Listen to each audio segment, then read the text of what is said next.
Salut tout le monde, j'espère que vous allez bien les amis, on se retrouve aujourd'hui. Nouvelle vidéo, on va démarrer avec l'anniversaire d'Eric Garcia qui fête aujourd'hui ses 24 ans. On lui souhaite évidemment un très joyeux anniversaire. Et on suivra évidemment sa situation qui est un petit peu complexe puisqu'il y a beaucoup de rumeurs qui concernent un départ d'Eric Garcia. Alors on verra si ça se fera sur ce mercato hivernal, si ça se fera l'été prochain ou peut-être que ça n'arrivera pas. Mais en tout cas la tendance est quand même à un départ d'Eric Garcia. On continue les amis avec la bonne nouvelle de la veille. Alors il y a deux bonnes nouvelles évidemment, il y a le résultat de la demi-finale de Supercoupe d'Espagne, la victoire face à l'Athletic Bilbao, et il y a aussi un nouvel épisode du feuilleton Dani Olmo, Pau Victor.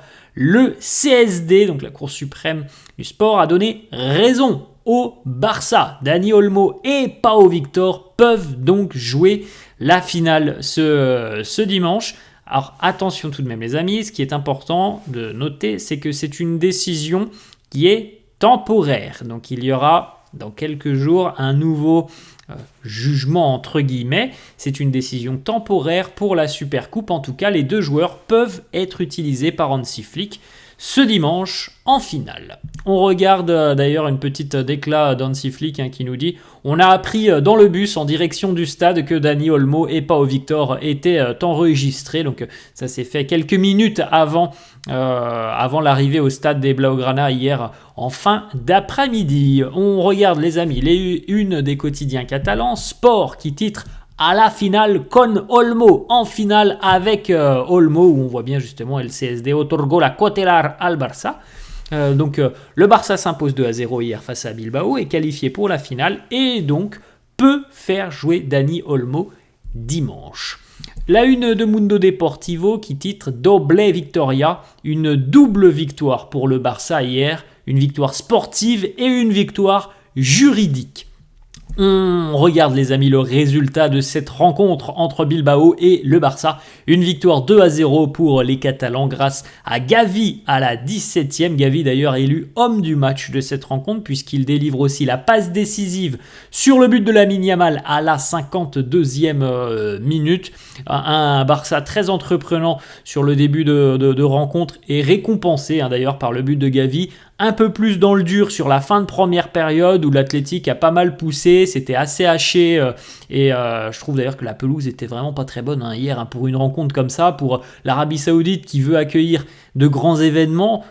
On peut faire mieux au niveau de la qualité de la pelouse, je pense. Bref, voilà, il y a eu de bonnes choses. Il y a eu des périodes où le Barça était un peu plus dans le dur, comme en fin de première période. Et le deuxième but inscrit par Yamal en tout début de seconde mi-temps a fait quand même beaucoup de bien, je pense, aux têtes. On sait par exemple que le Barça avait perdu des points depuis quelques semaines en menant par exemple face à l'Atlético, en menant du côté du Celta. Donc voilà, je pense que le deuxième but a fait beaucoup de bien aux têtes barcelonaises, même si évidemment l'Atlético a continué de pousser. Lamine Yamal qui a été interrogé sur le futur adversaire en finale, peut-être une préférence, Mallorca ou le Real. On rappelle que l'autre demi se joue ce soir à 20h. Mallorca ou le Real, il nous dit qu'importe, ce sera difficile, nous on veut gagner ce titre. Lamine qui nous dit aussi, voilà, je suis impatient de remporter mon premier titre avec le Barça. Il aura donc une opportunité en or. Ce dimanche, on attend maintenant l'adversaire. Est-ce qu'on aura un classico ou est-ce qu'on aura un affrontement face à Mallorca?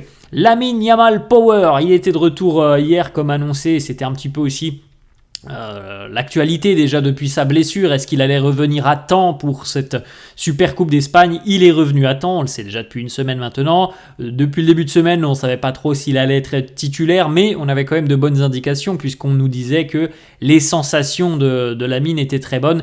Hier, il a été titularisé et il a même marqué en seconde mi-temps face à un gardien qu'il connaît très bien, notamment en sélection. Donc voilà, ça lui fait aussi beaucoup de bien. Ça faisait quelques temps, je crois que ça fait à peu près 3 mois, il me semble, peut-être un tout petit peu moins, qu'il n'avait pas marqué Lamine, et on voit à quel point son retour a fait du bien hier. Lamine qui nous dit l'Athletic, c'est une équipe très physique, on a souffert un petit peu, notamment en fin de première période, mais on a continué à bien jouer et on a été récompensé, on a été en mesure de mettre ce deuxième but. Hansi Flick sur le changement de Lamine Yamal, il nous dit, vous savez, on regarde beaucoup Lamine, on est une équipe, on doit faire attention à tous les joueurs. Il revient d'une blessure, on a donc décidé de le remplacer assez rapidement en seconde mi-temps. Peut-être qu'il n'avait pas non plus 90 minutes dans les jambes et de toute façon, le résultat quand même était plutôt bien parti. Lorsque Lamine est sorti, il y avait 2-0 et ça sentait bon la victoire, donc on ne prend pas de risque. Il n'a peut-être pas 90 minutes à l'heure actuelle dans les jambes. Petite information aussi statistique, c'est important puisque le week-end dernier face à Barbastro, le Barça avait enregistré un clean sheet. C'était le premier depuis le Classico qui avait eu lieu, je crois, fin octobre, donc ça faisait plus de 2 mois à peu près que le Barça n'avait pas réalisé de clean sheet. Deuxième clean sheet consécutif, et à noter hier, les amis, que c'est Szczęsny qui était encore dans les buts. Alors est-ce qu'il faut y voir un changement? Je ne sais pas. On verra bien comment Flick utilisera Iñaki Peña lors du prochain match de Liga, parce que là, encore une fois, même s'il y a un titre en jeu, c'est un match de coupe. Comme Barbastro, c'était de la coupe. Hier, c'est de la coupe. Donc on verra bien qui sera aligné en Ligue des Champions notamment, qui sera aligné en Liga. En tout cas, hier, c'était Szczęsny qui était dans les buts, qui a fait un match très, très solide, Wojciech Szczęsny. Deuxième clean sheet pour lui en 2 matchs du côté du Barça. Et c'est la première fois qu'un gardien du Barça conserve ses buts inviolés sur les 2 premiers matchs d'une année depuis 10 ans. 11 ans, depuis 2014. Szczęsny sur le clean sheet, il me dit, je suis très heureux, on a offert une performance convaincante, on a plutôt contrôlé la rencontre d'une belle manière, je suis très heureux, on a fait du bon boulot aujourd'hui, il y a eu de bonnes choses hier, et notamment au milieu de terrain, je trouve, comme me le dit Szczęsny, un contrôle du Barça sur cette rencontre.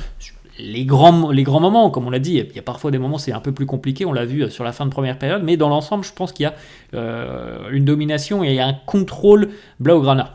Hansi Flick qui répond sur Szczęsny, il nous dit, il a joué, Iñaki était remplaçant, c'est ma décision. Voilà, il n'a rien rajouté de plus, comme je viens de le dire, je pense qu'il faudra attendre de voir qui sera aligné en Liga pour déceler est-ce qu'il y a eu un changement ou est-ce que tout simplement c'est un match de coupe et la coupe elle est réservée à Szczęsny. Et bien ça, la réponse on l'aura dans quelques jours.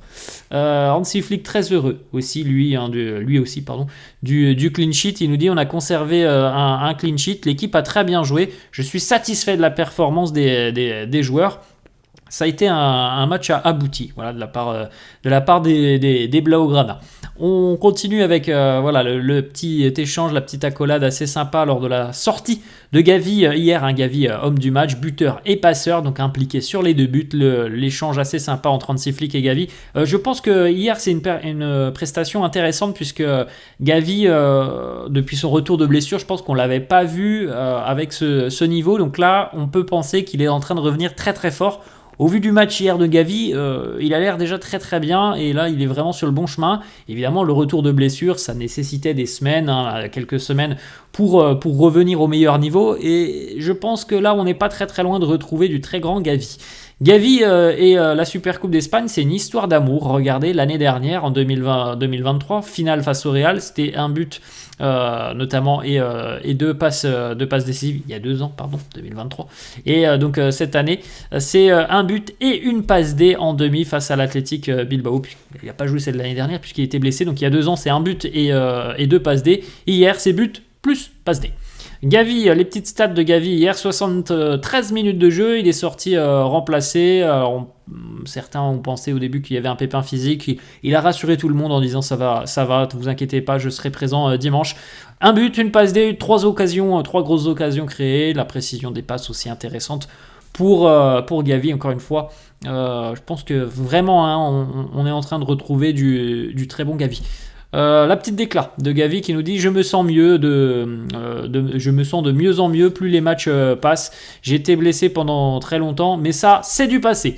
La blessure en fin de match, non, il n'y a rien, je suis juste un petit peu fatigué, mais vous inquiétez pas, je serai présent dimanche. Gavi aussi, lors de son but, il a célébré pour Dani Olmo, vous savez la fameuse célébration de Dani Olmo qui est justement indique l'heure sur sa montre, et bien Gavi hier a fait la même chose, comme pour dire à Dani, on t'oublie pas et tu seras là avec nous dimanche, et il le dit d'ailleurs Gavi. La célébration, c'était une dédicace pour Dani Olmo qui sera disponible dimanche pour jouer cette finale.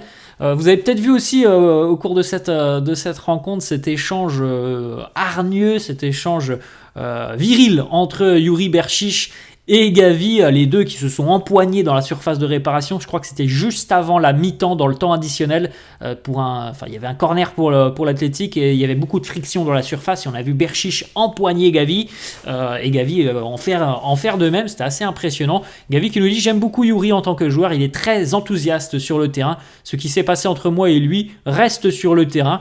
On connaît le profil de Gavi, donc ça lui fait pas peur, hein, les duels comme ça. C'est comme ça, c'est Gavi, il aime ça, les frictions, il aime ça, aller un petit peu au charbon, aller aussi taquiner l'adversaire. C'est le style de Gavi, on le connaît pour ça.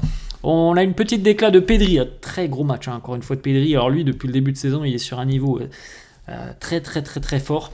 Pedri qui nous dit: match très sérieux, en équipe, nous avons le premier titre à portée de main. Rendez-vous dimanche. Les récupérations de balles, les amis, de Pedri sur les précédents matchs dans lesquels il a joué au moins 45 minutes. C'est assez dingue, les récupérations de balles.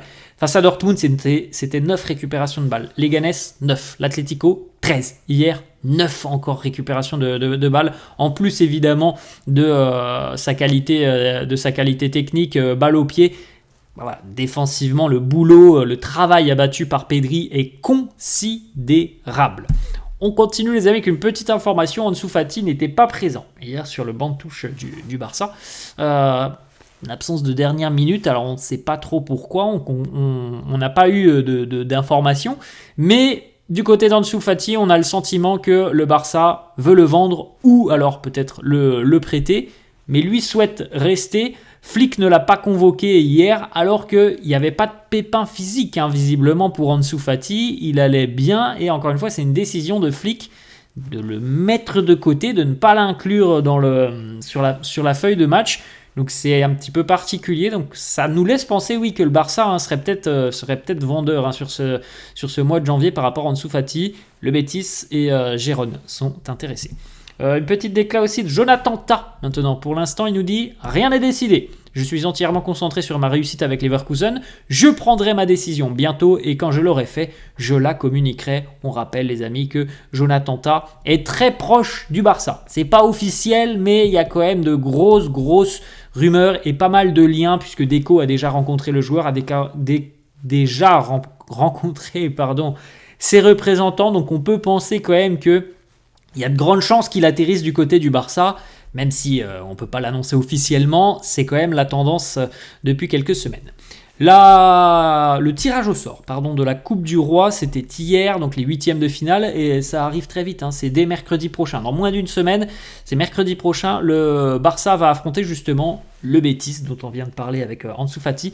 Match qui se jouera à Montjuïc à domicile, donc c'est plutôt avantageux pour le Barça de recevoir le Betis. Ça sera mercredi, vous pouvez jeter un petit coup d'œil si ça vous intéresse, hein, pour découvrir les autres affiche de ces 8e de finale de Copa del Rey. Voilà, les amis, la fin de cette vidéo, j'espère que ça vous a plu. Merci à tous ceux qui sont présents, n'hésitez pas à lâcher un petit pouce bleu, n'hésitez pas à vous abonner à la chaîne, plus de 18 000 sur la chaîne. Merci à vous tous, les amis, je vous souhaite une bonne journée et je vous dis à la prochaine. Ciao.